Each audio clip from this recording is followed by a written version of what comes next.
The night was deep, a thick, inky blanket only broken by the twin beams of my headlights slicing through the darkness.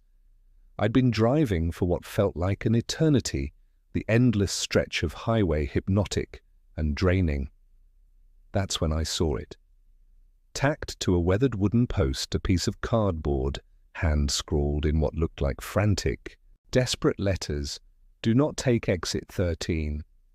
My rational mind told me it was a prank, some local kids having a laugh, but another part of me, the part that craves a story, was undeniably intrigued. Exit 13 was just ahead.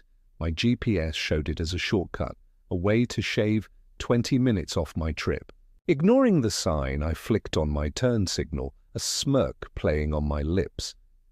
What's the worst that could happen? The moment my tires hit the exit ramp, the world seemed to shift.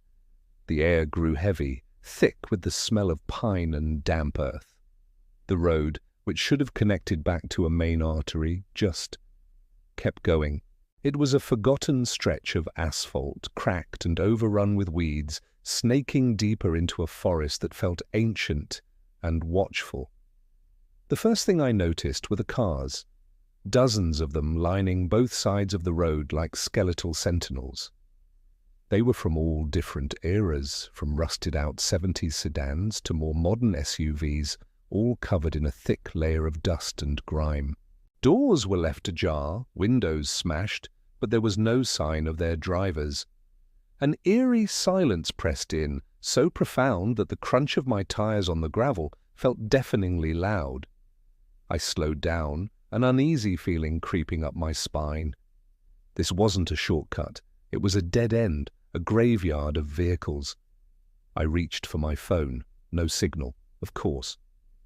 I decided to turn back, but when I looked in my rearview mirror, the entrance to the highway was gone. There was only more of this dark, winding road behind me. Panic began to set in. I fiddled with the radio, hoping for a stray signal, a voice, anything. All I got was static. I was about to turn it off when a voice crackled through, faint and distorted, like a whisper carried on the wind. "I must leave. You have to leave now." It was choppy, broken. "They're coming back. Don't let them see you." A chill shot through me, cold and sharp. Who were they? The voice was gone as quickly as it came, replaced by the suffocating hiss of static. My heart hammered against my ribs. I slammed my foot on the accelerator, tires squealing as I sped down the road, weaving between the abandoned cars. My headlights swept across the dense tree line, and that's when I saw them. At the edge of the forest, just beyond the reach of my lights, figures were emerging. Tall, unnaturally thin silhouettes moving with a disjointed, jerky motion. They weren't walking, they were unfolding themselves from the trees like shadows detaching from the darkness. I couldn't make out any features, just their spindly, elongated forms stepping onto the road ahead. More of them appeared, stepping out from behind the rusted hulks of cars, their movements slow, deliberate, and utterly terrifying. They were closing in, forming a silent, horrifying gauntlet.